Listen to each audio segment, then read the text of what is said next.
Salut Tam! Allô? On recommence aujourd'hui un autre épisode parce que là, on avait le goût de parler de comment ça s'est passé, dans le fond, la première expansion d'envergure pour Raphaël Hu, dans le temps Stone Lizard, puis aussi les défis de faire prendre au sérieux, dans le fond, l'entreprise. Fait que pour ça, on replonge en quelle année?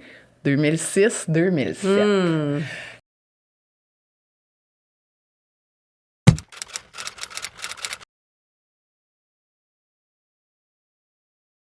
Qu'est-ce qui se passe dans ces années-là? Musique populaire, Justin Timberlake, Sexy Back. On a, au niveau de la mode, on a les souliers plats, les ballet flats, qui ont fait un retour aussi dernièrement, mais qui étaient partout. Chez les grands designers comme Dior, on remarque vraiment une ligne comme gothique qui est mise de l'avant, ce qui est quand même assez différent de ce qu'on voyait dans le fond à l'habitude. Côté populaire aussi, on a le film qui est à l'affiche, qui a fait sa sortie, La poursuite du bonheur, The Pursuit of Happiness, avec Will Smith, qui est un de mes... Ton film. Oui, un de mes classiques, vraiment. On a aussi High School Musical qui fait ses débuts, qui a été très populaire, puis qui a quand même eu un petit impact, j'imagine, sur les uniformes scolaires, vu que ça se passait dans les écoles secondaires. On a le salaire minimum qui est à 8 $ dans ce temps-là. Puis si on veut regarder aussi, mettons, le prix d'un Big Mac dans le temps, on est à 3,33 $. Comparativement aujourd'hui, où ça ressemble plus à un 10 $ pour la sandwich. Wow! Côté technologie, on est presque à l'arrivée du iPhone. On est à même pas un an, en fait, de l'arrivée du iPhone dans nos vies. Puis aussi, qu'est-ce qu'on a? Les plateformes populaires comme MySpace, Facebook prend plus de place. C'est les débuts de Twitter. Ah oui, on commence à être plus médias sociaux. Oui, ça commence. Tranquillement. C'est les débuts. Fait que ça met la table pour notre épisode. Donc, on a dit qu'on parlerait de différentes choses ensemble. On y va avec Raphaël Hu, qui est Stone Lizard encore dans le temps. Oui. On en est où dans ces années-là? C'est la première grande expansion notée vraiment dans une année. On passe de 7 établissements scolaires qu'on desservait à 14. D'un coup. Ouais. En dedans d'un an. Comment tu vis ça? Le premier, en fait, ça double. Ça double et doublé. Faut se rappeler qu'on est une entreprise saisonnière. Puis le côté du saisonnier fait en sorte qu'on a une chance par année. Donc, de passer de 7 établissements à 14, c'est vraiment majeur. Comment qu'on vit ça? Stress dans le tapis. Je suis pas une personne qui est stressée dans la vie, là. Tu sais, actuellement, je suis quand même assez calme. Je suis capable de regarder des situations puis de dire, ben c'est sûr qu'on va s'en sortir, on va trouver des solutions. Ben oui, t'es positive. Mais là, cette fois-là, pas dormir le soir parce que comment qu'on va y arriver? Le stress il était vraiment prédominant. Ouais, je comprends. Ouais. Aussi, c'est les débuts en importation pour l'entreprise parce qu'on se rappelle que c'était 100% local, la production. Oui. Là, c'est les débuts en importation. Ça comporte des défis. Oui. Les ajustements. Comment ça s'est passé, dans le fond, les premières étapes pour toi puis pour l'entreprise? Ce qui est peut-être intéressant à savoir quand on n'est pas dans l'industrie, c'est que faire de l'importation, c'est vraiment un défi de taille. Quand on s'est lancé là-dedans, bien sûr, c'est pas tout le monde qui a cette chance-là, mais moi, j'ai eu cette chance-là que j'avais de la famille qui faisait affaire dans d'autres pays. Donc, ils m'ont introduit et m'ont aidé à rencontrer des manufacturiers et en fait, je suis allée avec Patrick sur place dans différents pays. Pour voir que c'est pas évident, surtout dans ces années-là, c'était pas aussi évolué qu'aujourd'hui. Fallait vraiment travailler fort pour trouver des bonnes usines. Ouais. Aujourd'hui, les normes ont beaucoup évolué, ce qui nous aide parce que nous, on est un petit producteur, mais de prendre sa place, de se faire prendre au sérieux, puis de dire, je vous le dis que la ligne va grandir, essayez-nous, vous allez voir, passez-le comme une production d'échantillons parce qu'ils font des milliers d'exemplaires d'un vêtement. Mais il fallait vraiment qu'on rentre dans ce pays-là. Pourquoi? Parce que la technologie est à point. Ouais. Versus ici au Québec, on a parlé dans les chapitres, dans les anciens chapitres de Raffaëllu, mais on est vraiment rendu à un point qu'on a besoin d'une chaîne de production sérieuse pour la qualité du vêtement, pour aussi garder la constance du vêtement. Ouais. C'est ça qui est le plus important. Dans l'uniforme scolaire, c'est un vêtement qui va revenir à chaque année. Donc, on veut pas avoir une disparité. Un small doit avoir l'air d'un small l'année d'après. Si la ligne est ici sur la manche, on veut qu'elle reste à la même endroit. Et pour y arriver, ça prenait cette espèce de constance-là. Ouais. Donc, l'importation, c'est un fait marquant pour nous parce que c'est souvent une barrière linguistique aussi. Google Translate, c'était pas encore pas tout à fait à point, pas vraiment dans nos vies, mettons. Hein? Non, c'est ça. Donc, on se débrouillait bien. Puis, on a réussi. Mais on a réussi difficilement au début. Oui. Tu veux-tu des anecdotes? Ben oui, c'est sûr, tout le monde en veut. Initialement, quand on dit, par exemple, on veut un pantalon, un beau pantalon qu'on a dessiné, il va être vraiment intéressant, il va être le fun, il va être flexible, il va être confortable. Mais quand on a reçu notre production, malgré toutes les étapes qu'on avait fait auparavant, ben, il est arrivé avec cette espèce de tissu qui était vraiment cartonné, puis t'étais là. Donc...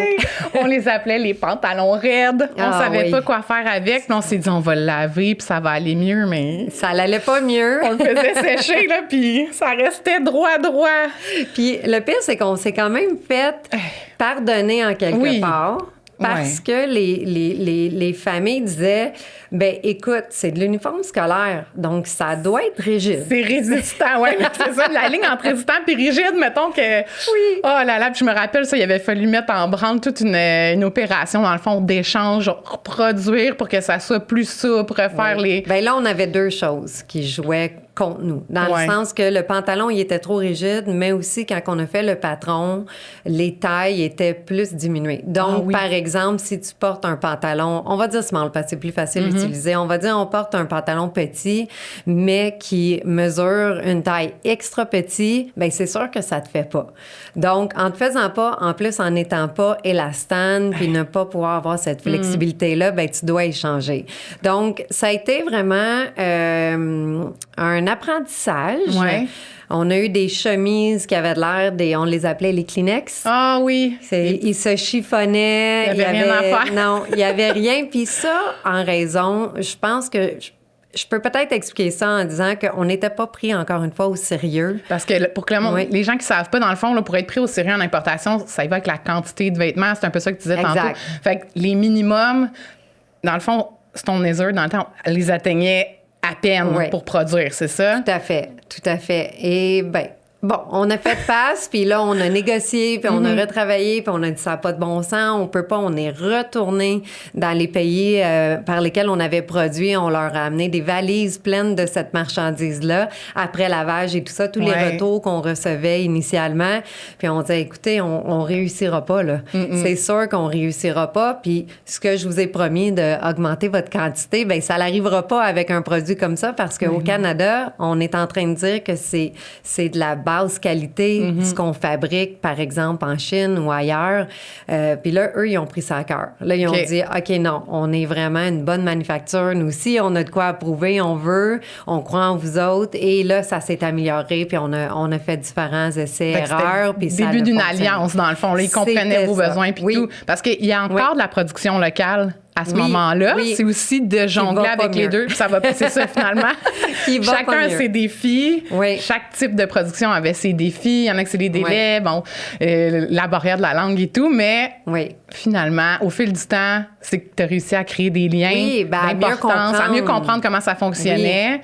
Puis à créer d'une part des et beaux liens. d'autre, ici et outre-mer, parce que ici les défis, c'était plus, on est plus spécialisé dans la machinerie. Donc, on va pas nécessairement mettre les fonds pour aller chercher la machine à coudre là, qui Dernier fait cri, là, oui, qui fait vraiment les coutures qu'on recherchait pour que ça soit résistant, pour faire des points de tac, tous des éléments de détail que vous savez pas qui sont dans nos vêtements, mais qui sont là pour une raison, pour que le vêtement persiste.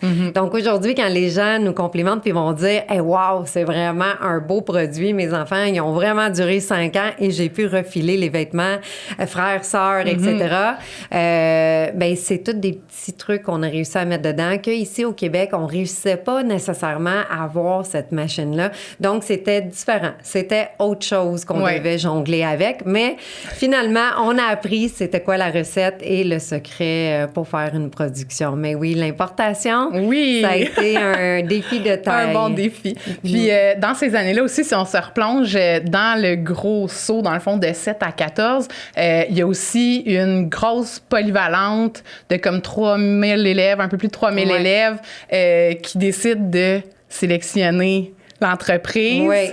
Ça aussi, ça a été... Comment t'as vécu? Dans le fond, c'est une réponse, moi je le sais, là, c'est une réponse tardive aussi. Là. C'est pas comme si on l'a appris 2 ans d'avance qu'il faudrait les desservir. Les établissements pensaient qu'ils étaient à l'avance en nous octroyant un contrat en mai pour livrer la rentrée. Donc, vous avez l'été, ça va bien aller, vous avez l'été pour faire une production pour 3000 quelques élèves. Exactement, mais aujourd'hui, ils savent là, que on est pris plus au sérieux également sur cet aspect-là, que la production, c'est vraiment quelque chose de taille, c'est un défi dès qu'on fait un produit. Dans n'importe quelle entreprise, on a des entreprises de services, on a des entreprises de produits, n'importe quelle entreprise qui doivent fabriquer quelque chose, ça nécessite un temps. Il y a des étapes, pré-production, les tests et tout, mais c'est vrai que le commun des fois qui n'est pas dans le milieu peut ne pas savoir toutes les étapes qui sont reliées à ça. Puis aussi, dans ce temps-là, si on se replonge, les collections de vêtements, moi, dans mon souvenir, je me rappelle qu'on se démarque, on fait une collabo avec une designer. Oui. Qui s'appelait Eve Gravel. Qui est toujours, d'actualité. Avec beaucoup de succès encore. Si vous ne connaissez pas assez vos designers au Québec, ça, j'aurais envie plus tard qu'on fasse un volet design mode local. Puis oui, Eve Gravel, on a comme débuté nos entreprises dans les mêmes années. Comment tu l'as approché, dans le fond, pour... J'aimais son style. J'aimais son style. Je l'ai appelé. Dans le bon vieux temps, là, on appelait là, un téléphone. Là, avec un numéro de téléphone, je l'ai appelée. Elle a répondu, puis je lui ai mentionné que je l'admirais, puis je trouvais que c'était vraiment bien, puis qu'on avait une entreprise d'uniforme scolaire, mais que j'aimerais ça avoir un edge plus designer dans les collections. Et elle a embarqué tout de suite. On a collaboré quelques années ensemble pour avoir sa touche. Moi, je lui ai appris un petit peu au niveau de la production, justement, la production locale. Je l'ai même introduit avec des contracteurs que j'avais. Puis elle, de son côté, ben elle m'a montré sur un fitting d'un vêtement. Donc, un gabarit, comment le vêtement tombe sur quelqu'un, l'importance. Elle travaille beaucoup les coupes d'un vêtement. Donc, j'ai beaucoup appris sur cette importance-là.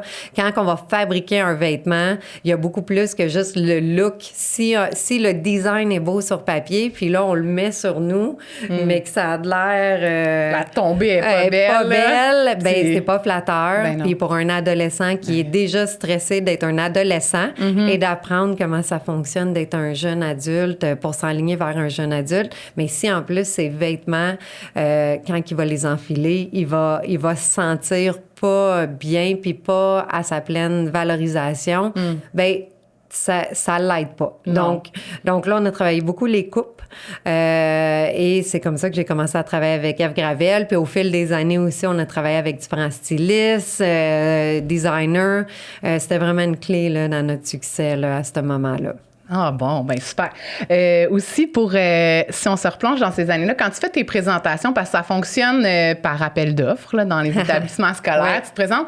Comment ça se passe? Comment tu t'es perçu? En fait, je suis même pas là, on est en 2008, fait que t'es dans la vingtaine, début vingtaine, milieu vingtaine? Fin vingtaine, là, j'ai 2 enfants. Merci, j'aime ça toujours. Mais là, j'ai 2 enfants. Noah et Isaac sont dans notre vie. Matt, il est toujours pas arrivé. Lui, il arrive en 2010. Mais bref, on a nos 2 garçons. On est en pleine effervescence, si je peux dire, pour la compagnie.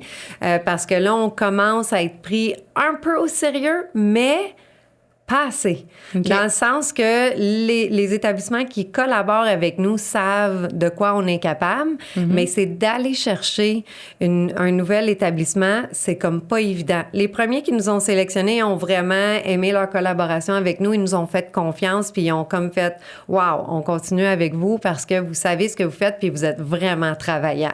Vous voulez. » Ouais. Mais, là, I Wish I Was a Man de Taylor Swift. Oui. Je pense que ça a beaucoup évolué depuis ce temps-là, mais c'est ce que je pensais dans ma tête à cette époque-là, quand je me présentais. Mon compétiteur, c'était un homme de 45 ans plus. On s'assoyait à la table, puis lui, il était comme, je cherche un mot en français, mais state my ground. Lui, là, il était comme... Il savait qu'il avait sa place, il était établi. Oui, il savait. Il était très confiant. Et moi, j'arrivais à côté, 27, 28, 29 ans. Je chantais que les gens, rapidement, allaient pencher vers lui. Okay. C'est ce que je pensais. Mais là, j'étais comme, qu'est-ce que j'ai? Comment je fais pour démontrer qu'on est aussi bon? Pourtant, on est meilleur marché. On a un produit qui a vraiment de l'allure. Là, on avait maîtrisé le produit. Oui. On était compétitif dans le prix parce qu'on n'avait pas tout le overhead et tous les dépenses, les grosses dépenses. Non, les opérations étaient quand même assez minimales, là, bien efficaces. Et on est encore comme ça aujourd'hui. Oui. Ça, c'est le côté à Patrick, de garder ça lean puis clean pour pas avoir justement un fardeau financier qui va être reflété dans le prix. Donc, j'étais comme, pourquoi qu'ils nous prennent pas... Super outillé, mais tu dis... On a un polo à 25 % moins dispendieux que la compétition, mais encore, ils nous sélectionnent pas. Et justement, l'appel d'offres que tu mentionnais, là, qui est arrivé tardivement en mai, on était le seul à se présenter. Finalement, on était les seuls game. Quand t'es arrivé avec ton enveloppe, il n'y avait personne d'autre. Il n'y avait personne d'autre. Donc, ça, c'est un peu la jeunesse aussi de dire oui, on est capable, mais est-ce qu'on était vraiment capable? Mais tellement que on n'avait pas encore réussi à gagner la confiance des établissements. Ils ont dit, c'est Raphaëlu, tu sais, c'était Stone Lizard. Non, c'est comme, on va donner une semaine supplémentaire. Une chance aux autres. On annule l'appel d'offres et ils ont trouvé une loi, là, X, là, que je savais même pas qu'elle existait, cette règle-là, parce qu'on étudiait toutes les règles. C'est un jeu. Un appel d'offres, c'est vraiment, faut que tu répondes aux règles du jeu, qui c'est très normal. C'est pour pouvoir évaluer, de permettre d'évaluer entre les fournisseurs qui se présentent. Est-ce qu'ils ont les critères? Est-ce qu'ils ont pour réussir à sélectionner le meilleur fournisseur? Ouais. Mais là, ils ont stoppé. Au lieu de dire oui, on y va, puis on est peut-être un peu tard dans le temps ici. Oui, il reste quelques mois. Soyons tous stressés ici parce que vos élèves ne recevront pas la marchandise pour la rentrée. Ils n'auront pas leur collection. Ils ont décidé de prolonger une semaine. Et là, une semaine après, on est encore arrivé. Mais là, quelqu'un d'autre est arrivé aussi en même temps, mais il est arrivé en retard. Oui, parce qu'il y a 1 heure là, de tomber. Là. C'est à 10 heures, tu arrives à 10h02, ton enveloppe n'est plus bonne. On a le déchet. Non, c'est ça. C'est ça, les règles de l'art. Puis, ils nous ont demandé, est-ce que vous voulez qu'on les accepte? Ils sont arrivés en retard. Non. Non. Il a fallu qu'on dise non, puis là, ils nous regardaient comme, on va être obligés de prendre vous autres. Fait que toi, tu sentais qu'ils te faisaient pas non, ils nous faisaient pas confiance. Finalement, on aurait ils nous faisaient le défi. pas confiance. Mais ça, c'était le... Tu sais, je pensais vraiment que c'était le fait que j'étais une femme jeune. Puis j'avais juste hâte d'avoir 45 ans, au moins. Disais, moi, si j'étais un gars dans la quarantaine, il m'aurait choisi tout de suite. Là, oui, c'est ça que tu disais. Oui, c'est ce que je me suis dit. Mais au fil des années, je peux vraiment dire que... Ça, c'est personnel, là. Mais moi, je peux dire que si on travaille fort puis on bâtit une réputation, c'est pour ça qu'on dit de l'expérience, ça se gagne, là. Ouais. L'expérience, ça se gagne, ça se crée pas facilement, ça se gagne vraiment. Puis c'est avec les preuves, puis tout ce qu'on a mis sur pied, puis toutes les preuves qu'on a réussi à faire, parce que cet établissement-là, la 3000 quelques élèves, là, cette année-là, on a réussi à bien exécuter notre tâche. On n'a pas dormi, on a fait des 24 heures. Tu étais là cette année-là aussi, là. C'était du travail, acharné travail d'équipe, mais vraiment... Puis c'est ça aussi, tantôt, tu disais, les gens... Il y en a qui choisissaient puis qui nous avaient choisi déjà comme entreprise, mettons, depuis une couple d'années, puis ils étaient vendus à notre concept, puis à l'équipe qu'on était, puis à l'énergie qu'on mettait dans notre travail. Puis eux autres, c'est sûr que plus tard, ils ont pu référer puis parler de leur belle expérience, mais sur le coup, ces années-là, je me rappelle que c'était non-stop, je veux dire. Puis, il fallait travailler dans des délais serrés parce que, comme tu as dit, les gens, ils se pensaient à l'avance. Les établissements scolaires, ils nous avertissaient pas 2 ans d'avance que pour dans 2 rentrées, on veut l'uniforme. C'était, on vous le dit au mois de mai, on le veut au mois d'août. Bien, c'est ça. Puis, les défis aussi, on parlait l'autre fois de... Tu sais, il y a 2 facteurs qui faisaient qu'on était souvent, on dirait, à dernière minute, là, mais il y a ça, il y a le délai que l'école nous donnait de 1, mais aussi, monétairement parlant, le facteur... On n'avait pas de fonds. Non, mais c'est ça. Tu n'aurais pas pu dire au mois de décembre, voici, on part toute la production. Non, on n'avait pas de fonds. Il fallait vraiment arrimer la production avec les commandes. On n'avait pas de choix. Il n'y avait pas une banque qui voulait nous soutenir. Surtout dans l'industrie du textile. C'est pas une industrie qui est favorable. Il y a eu beaucoup d'échecs mondiaux aussi là, au niveau du textile. Donc, on devait rebâtir et bâtir notre réputation, mais bâtir également la réputation de notre industrie. Mais finalement, à force d'aller voir de la famille, des amis et tout ça, qui nous ont soutenus au début, parce que ça prend des fonds pour faire une production, surtout quand tu fais une grande expansion. C'est toujours un beau problème, comme les entrepreneurs vont mentionner. C'est un beau problème. Tu as des contrats. Oui, ça prend les fonds, ça prend la main-d'œuvre pour pouvoir soutenir aussi puis d'aider. Mais ça, c'est une affaire, par contre. On a toujours eu on dit la main-d'œuvre, là. Notre équipe. Les gens, ils nous demandaient, bien, comment ça qui vous back comme ça, votre équipe? Comment vous faites pour être tissé serré de cette manière-là? C'est plus toi qui pourrais me le dire après. Moi, je peux juste dire, je sais qu'on a un amour inconditionnel un envers l'autre, mais pourquoi, Élise? Parce que, en fait, quelque chose que Patrick et toi, vous avez bien fait. Je sais que le stress devait être comme... C'est sûr que vous dormiez pas des nuits durant, puis tu devais promener tes enfants dans l'auto pour essayer de les endormir, puis d'essayer d'aller faire des commandes en même temps une fois qu'ils dormaient dans l'auto, là. Mais ce stress-là, nous, vous nous l'avez juste transmis comme on comprenait l'importance de la chose. On comprenait l'impact que ça pouvait avoir si on livrait pas à temps. Puis c'était vraiment un projet d'équipe. Tu sais, on était pas... Ça nous appartenait pas, ça nous appartient pas, mais...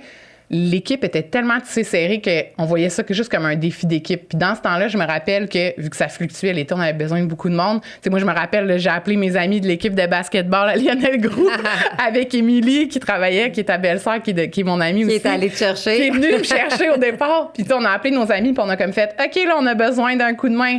Tout le monde arrive, puis venant d'un milieu sportif, moi, je sais que, tu sais, les filles, entre autres, que moi, j'avais appelées en renfort, c'est des filles qui se donnaient corps, cœur et âme pour une saison de basket collégial, ben tu sais qu'ils vont donner corps, cœur et âme pas mal dans tout ce qu'ils vont entreprendre. Donc, on dirait que cette chimie-là, ce début, en tout cas, de petit noyau-là qu'on avait créé, tout le monde a juste comme fait, OK, l'objectif, c'est ça. Let's go, on y va. Quand l'école redébutait... Ah ouais, toi, tu me voyais tout partir? On tombait, que tout le monde retournait à l'école. Oui, là, les larmes, ils étaient vraiment sur le bord. Mais ce qui était vraiment beau, justement, toute cette gang-là, c'était vraiment comme, OK, je m'en vais à l'école, mais je vais revenir. Je reviens le soir, je vais être là le week-end, je vais être là. Donc, j'ai un trou de 3 heures l'après-midi, mercredi, je vais venir faire des commandes. C'était vraiment ça. Parce que ça n'a pas de bon sens, vous laisser comme ça. Ah non, mais vraiment... c'est ça. Mais après ça, on est venu avoir aussi une logistique puis un plus de fonds qu'on pouvait investir dans notre inventaire puis la recevoir à l'avance. Mais ça reste que c'est une période de pointe quand même, là. Ça reste qu'on doit faire face à quelque chose qui est très, très saisonnier. Puis plus on grandit, plus on grossit, parce que ça grossit toujours de manière organique depuis jour 1 à même encore aujourd'hui.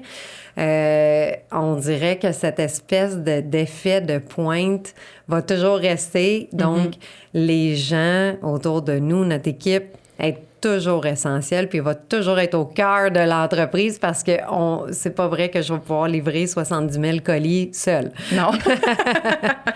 Ça, c'est certain. Ben oui. Puis, je viens de penser à quelque chose qu'on avait déjà parlé. Si on revient sur le fait, dans le temps, là, tu disais, si j'avais été un homme, je pense que ça aurait été différent. Mais si aujourd'hui, ça se reproduit, mettons que tu recommences aujourd'hui ton entreprise à 28 ans, quand tu te présentes, penses-tu que c'est la même chose ou la perception est changée? Je pense que ça a beaucoup évolué. Ça, c'est il y a encore des défis, mais je pense honnêtement que ça l'a changé. Même moi, à l'époque, quand je me présentais, il y avait beaucoup d'hommes autour de la table, les entrepreneurs, puis j'étais quand même dans un milieu de mode. Oui, c'est ça, donc, c'est quand même, mais il y avait quand même surprenant, mais... Oui, mais c'était des hommes manufacturiers qui se présentaient. T'amenais-tu Patrick avec toi? Au début, je sais pas. Au début, j'essayais. À un moment donné, j'ai même amené mon père.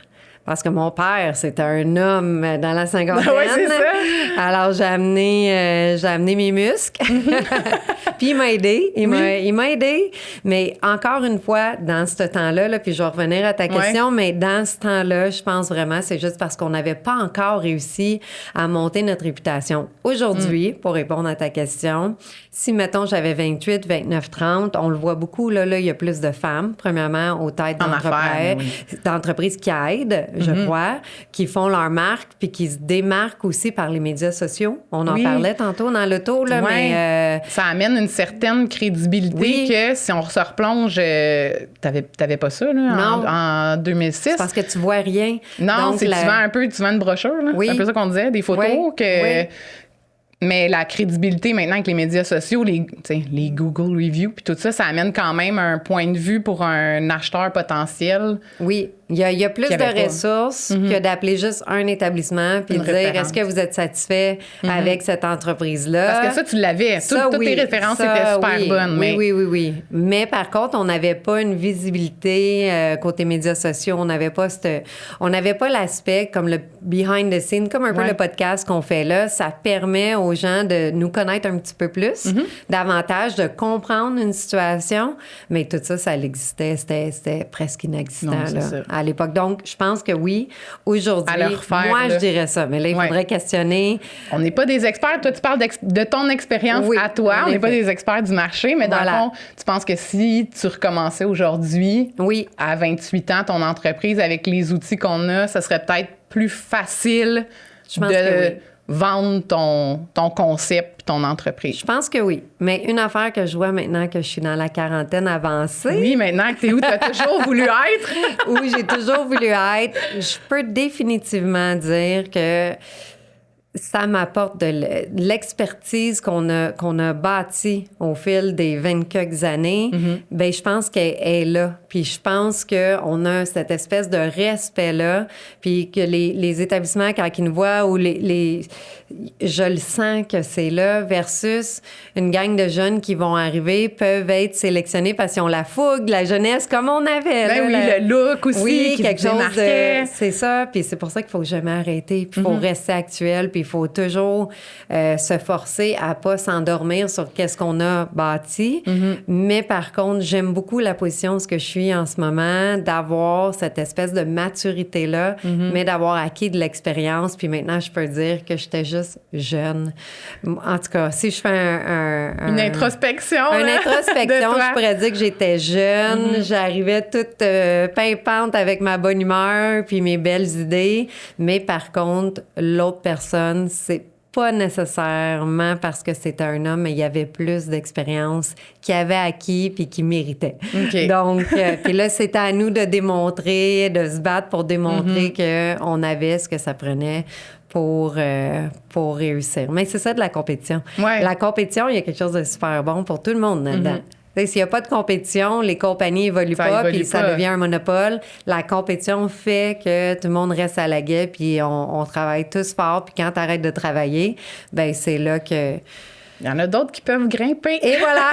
Et voilà, et voilà. Mettons, tu avais une leçon à retenir de ces années-là, de ton... Patience. Un peu de patience. C'est sûr que c'est sort des sentiers battus. Ça oui. Je pense que c'est une phrase classique qu'on entend puis qu'on est comme, bon, OK, je vais sortir des sentiers battus. Comment que je fais maintenant? Il faut vraiment essayer de regarder une situation, un problème, quelque chose qui nous dérange ou quelque chose qui n'est pas réglé pour, mettons, un client ou quelqu'un. Donc, il faut vraiment le regarder puis d'attaquer cette situation-là, mais de trouver une façon innovante pour comme déjouer puis d'arriver avec quelque chose, une nouvelle offre ou quelque chose de le fun, de différent. Il faut se distinguer. C'est clair que se distinguer, ça va faire une grande différence, mais d'avoir un peu de patience aussi. C'est pas parce que tu réussis pas au début. Oui, du premier coup dans tes premiers essais, parce que des fois, il y a un peu d'essai-erreur ou de... D'essai-erreur, ça, c'est clair, mais c'est pas toujours qu'est-ce qu'on pense. Non. C'est pas toujours qu'est-ce qu'on... Si je m'avais apitoyé sur mon sort, puis j'avais dit, je suis une femme, puis ça marche pas. T'as renvoyé Patrick à toi. C'est ça, vas-y donc, Patrick. Mais c'est ça aurait peut-être pas plus marché. Non, il fallait juste que je découvre c'était quoi cette industrie-là, c'était quoi les défis, puis comment qu'on fait pour se distinguer parmi tous les joueurs qu'il y a là, dans cette industrie-là. Oh. Est-ce que ça tente qu'on finisse ça avec des petites anecdotes ou moments oh my God? Les moments, j'adore les moments oh my God. J'espère que les gens qui nous écoutent aiment ça aussi parce que je pense que des moments oh my God dans notre vie, je pense qu'on devrait tous les écrire quand on en a parce qu'on les oublie. On les oublie puis on a tous des moments oh my God que plus tard on est comme oh my God. Oh my God, vraiment. Oh my God, c'est quoi de le dire. Moi, je peux t'en compter un pour commencer dans exactement ces années-là. Livraison de colis. C'est juste avant, dans le fond, qu'on passe de 7 à 14 établissements. Là, c'est comme le dernier été avant ça. On a pris un peu d'expansion. Puis là, on a le petit local à Blainville. Puis là, on manquait de place pour les colis. Fait qu'on avait loué un autre petit local, mais il n'y avait pas celui à côté disponible. Fait qu'il était comme en diagonale du stationnement. Puis on se dit, c'est pas grave, on va mettre les colis là. Puis les gens vont venir, vont nous donner leur nom. On va aller chercher, puis on va leur remettre. Ça marche relativement bien parce que les gens arrivent dans un flow relax, tu sais. Et là, jusqu'à ce qu'ils se mettent à tonner et à mouiller. À boire debout. J'ai rarement vu un orage de même de ma vie. Alors, Patrick, chapeau à Patrick, qui était le volontaire qui allait chercher les colis dans l'autre. Les gens me donnaient leur nom. Il courait à pluie battante puis revenait avec le colis sur la tête pour le donner au client. Mais quand il y en avait juste un, c'est pas pire. On pouvait faire attendre le client à l'intérieur du petit portique qu'on avait. Oui. Mais là, on dirait que je sais pas pourquoi le monde s'en dit il pleut. J'ai rien à faire. C'est le mois d'août. Il fait pas beau. Je vais aller chercher mon uniforme scolaire. Et là, ça rentrait. On empilait le monde jusqu'au petit bureau de réception. Je pense que les gens, ils s'attendent pas à ce qu'il n'y ait pas d'espace comme ça. On était petits, là. Puis aussi, au niveau des pieds carrés, étant saisonnier... Ben oui, on peut pas regarder ça à l'année. On a du pied carré. Puis après, pendant l'année où on tombe en basse saison, les familles viennent nous voir, mais pas comme au mois d'août, là. Non. Donc, on peut pas se permettre... On louait pour un mois le petit local avec les colis, mais il est en diagonale. Fait qu'à pluie battante.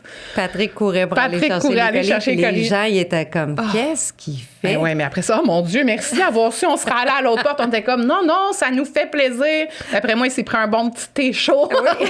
Le soir. Mais ça reste que c'est une anecdote, mais je peux renchérir sur cette anecdote-là. En parlant de pieds carrés, là, je nous devance un peu, mais notre local à Montréal. Parce que ça a un lien. Okay. Donc, on avait notre premier petit local dans le Myland à Montréal. On était tout énervés de ce beau petit local-là. Ça a été la seule année qu'on a un beau petit local. Sur Saint-Laurent. Sur Saint-Laurent. Ah oui, on se sentait vraiment cool. Oui, c'était pour dire jet set. On se sentait très cool avec notre petit local sur Saint-Laurent, mais c'était tellement pas assez pratique parce qu'encore une fois, pas assez de pieds carrés. Une autre expansion arrive et là, on n'avait plus d'espace pour les colis. Encore une fois, même situation. Donc, qu'est-ce qu'on a fait? On a pris le local l'autre part de la rue. C'était le seul disponible. Puis là, on s'est dit, on fera pas la même erreur qu'à Blainville. Ça sera pas Patrick qui va courir aller-retour. On va mentionner aux familles, allez chercher votre colis. Puis si vous avez des échanges, Donc, on donnait les 2 adresses.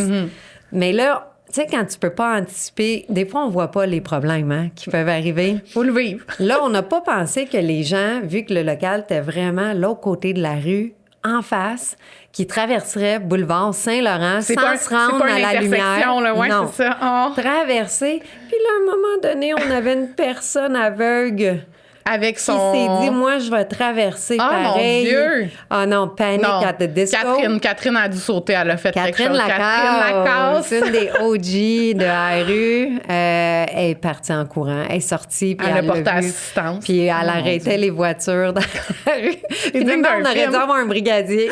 C'est ça que ça nous aurait pris. Mais c'est ça. Mais aujourd'hui, on a des plus gros espaces. Il n'y a plus personne qui traverse les rues. Tout va bien. Non, on traverse plus les rues. On a appris de ça. Oh mon Dieu, tu viens de me faire penser à une dernière de ce temps-là que, on disait qu'on était souvent dernière minute, puis tout ça, parce que, bon, on avait des délais serrés, puis on faisait tout notre possible, puis l'équipe travaillait. Puis l'année du 3000 élèves de plus, là, la veille de la rentrée, on empaquetait encore des commandes. Puis là, on se disait, ça se peut pas, c'est de l'uniforme scolaire, il faut qu'il l'aille à temps. Tu sais, nous, c'était notre promesse qu'on avait faite.